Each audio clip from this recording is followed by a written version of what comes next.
તાપી જિલ્લાની શાળાઓની પોલ ખુલી। મુખ્યમંત્રી ભૂપેન્દ્ર પટેલ અચાનક શાળાની મુલાકાતે ગયા। ગુણસદા ગામની શાળાની મુલાકાત તેમણે લીધી। શાળામાં જોવા મળી ગંભીર બેદરકારી। ક્લાસરૂમ બહાર વીજળીના ખુલ્લા તાર જોવા મળ્યા।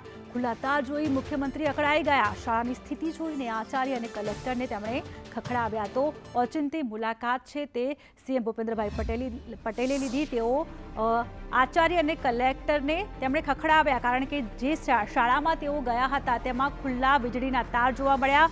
ગુણસદા ગામની શાળાની તેમણે મુલાકાત લીધી। શાળામાં ગંભીર બેદરકારી છે તે જોવા મળી, કારણ કે ક્લાસરૂમ બહાર વીજળીના ખુલ્લા તાર જોવા મળ્યા હતા। ખુલ્લા તારના કારણે કોઈને કરંટ લાગી શકે છે। વિદ્યાર્થીઓનો, જે બાળકો ભણવા આવે છે, તેમનો જીવ પણ જોખમમાં મુકાઈ શકે છે। તો ખુલ્લા તાર જોઈને પહેલા તો સીએમ ભૂપેન્દ્રભાઈ પટેલ છે પોતે અકળાઈ ગયા। આચાર્યને ટકોર કરી। શાળાની સ્થિતિ જોતા તેમણે આચાર્યને ટકોર કરી। મુખ્યમંત્રી છે તે ખુલ્લા તાર જોઈને અકળાઈ ગયા। આચાર્ય અને કલેક્ટરને પણ તેમણે આ બાબતે ટકોર કરી હતી। સીએમ ભૂપેન્દ્ર પટેલે અત્યારે લીધી હતી અને જે શાળાની પરિસ્થિતિ છે તેમાં નિંદા કરી હતી અને પરિસ્થિતિને જોતા તેમણે અધિકારીઓને અને લોકોને સૂચના આપી હતી કે આ જલ્દીથી જલ્દી કામ કરવામાં આવે। ત્યારે જે કેટલીક જે ઓરડામાં છે તે એક બાદ એક જે કહેવાય કે બેડો મૂકી દેવામાં આવ્યો છે, ખીચોખીચ બેડો મૂકવામાં, તેને જોઈને પણ જે સીએમ ભૂપેન્દ્ર પટેલે છે તેને નિંદા કરી હતી। આ પ્રકારે જે ખુલ્લા તારો છે, મોતના તારો કહી શકાય, કારણ કે અહીં 100 થી વધુ બાળકો ભણે છે અને આ બાળકો છે તે જીવના ઓઠે જીવી રહ્યા છે। તે આચાર્ય છે તે અને આ વીજળીના તારો નજરે નથી આવી રહ્યા, પરંતુ રાજ્યના મુખ્યમંત્રી ભૂપેન્દ્ર પટેલને આ નજરે આવ્યું અને તેમણે તાપી જિલ્લાના કલેક્ટર અને કહેવાય કે જે શિક્ષકીય સાથે સાથે આચાર્યની પણ જે કહેવાય કે ઉઘરો લીધો છે અને હવે જલ્દીથી જલ્દી રિપેર કરવાની કહેવાય કે તાકીદ કરાવી છે। કેમેરા પર્સન ભૂષણ ચૌધરી સાથે મનીષ પરમાર, ગુણસદા। તો કોંગ્રેસના નેતા મનીષ દોશી જોડાયા છે। મનીષભાઈ, આપનું સ્વાગત છે। મનીષભાઈ, સીએમ ભૂપેન્દ્રભાઈ પટેલે તાપી જિલ્લાની શાળાની મુલાકાત કરી, પરંતુ પોલ ખુલી ગયા, કારણ કે શાળાઓમાં વીજળીના તાર ખુલ્લા પડેલા જોવા મળ્યા। શું કહેશો શિક્ષણ વિશે, આ શિક્ષણ શાળાઓની અવદશા વિશે? નહીં, એટલે રાજ્યના મુખ્યમંત્રીશ્રીને આખું તંત્ર મોટી મોટી જાહેરાતો કરે, આદિવાસી વિસ્તારના કલ્યાણ માટે કરોડો રૂપિયાની બજેટમાં મોટા મોટા આંકડા સાથે જાહેરાતો કરે। આ જાહેરાત કરનારી સરકારને એની પોલ પોતાની જાતે ખુલી ગઈ, આંખે દેખો એવા 30 વર્ષથી ભારતીય જનતા પાર્ટીની ભ્રષ્ટ સરકાર છે, જે અંબાજીથી ઉમરગામ સુધી આદિવાસીના બાળકોને શિક્ષણના અધિકારથી વંચિત રાખવાનું પાપ કરી રહી છે। જ્યારે ગુણસદામાં જ્યારે વિશ્વ આદિવાસી દિવસની ઉજવણી કરતી હોય સરકાર, અને સરકાર પોતે મોટા ઉપાય વાતો કરતી હોય કે અમે કરોડો રૂપિયા આમ ચૂકવી છે, આમ કરી, હકીકતમાં એ ગામની સ્કૂલ જ્યાં ગુણસદામાં મુખ્યમંત્રી જાતે જોવે। મારે સંદેશના માધ્યમથી પૂછવું છે કે સરકારનો ગુણોત્સવ કાર્યક્રમની શું વાત છે? સરકારના પ્રવેશ ઉત્સવ કાર્યક્રમની શું થયું? સરકારના અધિકારીઓ ગામે ગામ જાય છે ને એના રિપોર્ટ આવે છે, કેમ દબાવી દો? છોટાઉદેપુરનો અગાઉ એક ઉચ્ચ અધિકારીએ પોલ ખોલી, આ હકીકત જ છે। વાસ્તવિકતા રીતે ગ્રામ્ય વિસ્તારના ખાસ કરીને અંબાજીથી ઉમરગામ ગરીબ આદિવાસીના બાળકોને શિક્ષણથી વંચિત રાખવાનું પાપ કોઈ કરી રહ્યું હોય તો ભાજપની ભ્રષ્ટ સરકાર કરી છે। કરોડો રૂપિયા આદિવાસી સમાજ માટેના જે હક અધિકારના આવે છે એ જાહેરાતોમાં વેરફાય છે, ભ્રષ્ટાચારમાં વેરફાય છે। એ અમે વારંવાર કહેતા હતા, એ હકીકત રૂપે મુખ્યમંત્રી એમની આંખે જોયું। મને એમ લાગે છે થોડી પણ શરમ હોય તો આદિવાસી સમાજને છેતરવાનું સરકાર બંધ કરે।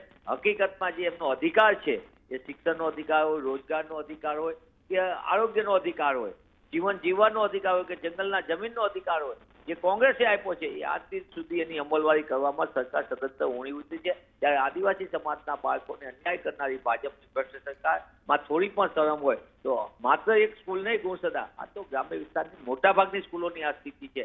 ત્યારે એ સ્કૂલ માટે જે કરોડો રૂપિયા બજેટમાં ફાળવીને શિક્ષણના સગે વગે થઈ જાય, બારોબાર ગોઠવણમાં જતા રહે, એની બદલે બાળકોના અભ્યાસ માટે વપરાય તો જ ગુજરાત શિક્ષણમાં આગળ આવશે। નકર શિક્ષણની જે અધોગતિ થઈ છે એની માટે સરકાર સીધી જવાબ। તો સીએમ ભૂપેન્દ્રભાઈ પટેલે શાળાની ઓચિંતી મુલાકાત લીધી અને પોલ ખુલી ગઈ, કારણ કે જે વીજ તાર છે તે ખુલ્લા જોવા મળ્યા છે। ગુણસદા ગામની શાળાની તેમણે મુલાકાત લીધી હતી। શાળામાં ગંભીર બેદરકારી જોવા મળી। જો કે સીએમએ તાત્કાલિક આચાર્યને બોલાવ્યા, શિક્ષકોને બોલાવ્યા, તેમની સાથે વાતચીત કરી અને પગલાં લેવા માટે સૂચના આપી, કારણ કે જે પ્રમાણે વીજળીના તાર ખુલ્લા લટકેલા હતા, તેના કારણે કોઈ પણ બાળકનો જીવ જઈ શકે છે, તેના શિક્ષકોનો જીવ જઈ શકે છે. તો આ જોઈને સીએમ ભૂપેન્દ્રભાઈ પટેલે પોતે ઓચિંતી મુલાકાત લીધી. વિદ્યાર્થીઓ કેવું ભણી રહ્યા છે, શાળાની પરિસ્થિતિ કેવી છે, કેટલું શાળામાં બધી જ વ્યવસ્થા યોગ્ય છે કે કેમ, તે બધા જ પ્રકારની મુલાકાત લીધી. પરંતુ જે પ્રમાણે કોંગ્રેસ હંમેશા આક્ષેપો કરતું આવે છે કે કરોડોની ગ્રાન્ટ આપવામાં આવે છે, કરોડોના ખર્ચા થાય છે, પરંતુ શિક્ષણ વ્યવસ્થા છે તે કથળતી જઈ રહી છે. એક તરફ આજે વિશ્વ આદિવાસી દિવસ છે, તો આદિવાસીઓ વિશે ભાજપની સરકાર છે કંઈ વિચારતી નથી તેવું કોંગ્રેસનું કહેવું છે. તો બીજી તરફ જ્યારે ભાજપના નેતાઓ એવું કહી રહ્યા છે કે આદિવાસી સમાજને આગળ લાવવાનું કામ છે તે માત્ર ને માત્ર ભાજપ કરી રહ્યું છે.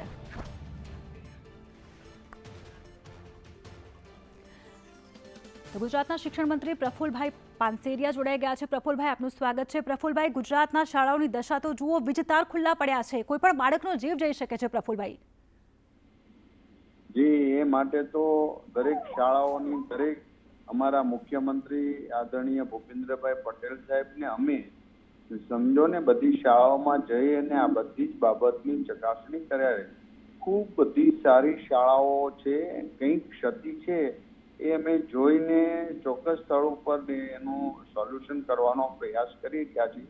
પરમ દાડે 3 દિવસ પહેલા સૌરાષ્ટ્રની રાજુલા અને જાફરાબાદના 20 ગામોની પ્રત્યેક દરેક શાળાઓ હું પોતે પણ ચેક તો ન કહી શકાય પણ શુભેચ્છા મુલાકાતે ગયો હતો અને સરકારની યોજનાઓ કામગીરી કેવું થયું છે જાતે નિરીક્ષણ કર્યું હતું. પરંતુ પ્રફુલભાઈ, શાળા માટે આ તો સીએમએ ઓચિંતી મુલાકાત લીધી છે, પરંતુ આ બધી વ્યવસ્થા તો હોવી જોઈએ. આ પ્રાથમિક જે ધ્યાન રાખવાની બાબત છે, કારણ કે તાર ખુલ્લા હોય તો કોઈ પણ વિદ્યાર્થીનો જીવ જઈ શકે છે. એ માટે તો ઓચિંતી મુલાકાત લેવા માનનીય મુખ્યમંત્રી જાય ખૂબ પોઝિટિવ વાત છે. અમે પણ જઈ રહ્યા છીએ. સમજો, અમે 3 દિવસ પહેલાની 20 શાળાઓ અંતરિયાળ ગામડાની અમે મુલાકાત લીધી છે અને આ બધું પેલું કરી રહ્યા છે. એટલે આટલી મોટા પરિવારની અંદર આવી કોઈ શાળામાં ક્ષતિ હોય એ પણ અમે રહેવા દેવા માંગતા નથી અને ક્યાંક નાનું એવી ક્ષતિ છે તો ચોક્કસ સુધારીશું. ઘણી બધી શાળાઓમાં શિક્ષકોની ઘટ છે, ઓરડાઓની ઘટ છે, વિદ્યાર્થીઓ બહાર બેસીને ભણવા માટે મજબૂર બન્યા છે. ઘણું બધું લાંબુ લિસ્ટ મળી રહેશે પ્રફુલભાઈ. અરે એ બાબતની હું ચોક્કસ તમને જાણકારી આપી રહ્યો છું. હાલની પૂરતા જ્યાં બારા બેસે છે ઘણી શાળાઓના અમે તપાસ કર્યું છે તો ત્યાં શાળાના કામ ચાલે છે. અત્યારે 9,000 ઓરડાના કામગીરી શરૂ છે અને બીજા 10,000 ઓરડા બનાવવાના પ્લાનિંગ શરૂ થઈ રહ્યા છે. તો ક્યાંક કામ ચાલે છે. તમારી વાત સાથે હું એગ્રી છું. મારા વિભાગની, મારા વિધાનસભા ક્ષેત્રની પણ શાળા એક પતરાના શેડ પર પણ ત્યાં પાછળ સરસ બિલ્ડિંગ બની રહ્યા છે. હજી 4 મહિના એ શાળા ઘણી જગ્યાએ હોય છે, આખી શાળા પાડ. પ્રફુલભાઈ, આપનું એક મોનિટરિંગ સેન્ટર છે, તો સેન્ટરમાંથી આ પ્રકારનું મોનિટરિંગ થાય છે? એ જે શાળાઓની સાથે મોનિટરિંગ જોઈન્ટ થયેલું છે એ શાળા તો રોજની રોજ પેલે જ્યાં નથી મોનિટરિંગ થતું ત્યાં અંતરિયાળ ગામોમાં દરેક માનનીય મુખ્યમંત્રી થી લઈને એમને બધા મંત્રીઓ આ બાબતની ચોકસાઈ રાખી રહ્યા છે. આ એક ઓચિંતા મુલાકાત લઈને જવું એ સારી વાત છે, તમે સમજો, અને જ્યાં ક્ષતિ છે સુધારવાનો પ્રયાસ કરજો. અને આની એક પ્રેરણા મળશે આખા ગુજરાતમાં કે જ્યાં ક્ષતિ છે તો બીજી શાળાવાળાઓએ પણ આ રીતનું પોતાનું પેલું કરશે. શાળાઓને રિપેરિંગ માટેની ગ્રાન્ટથી લઈને સરકાર કોઈ બાબતમાં કચાશ રાખતી નથી.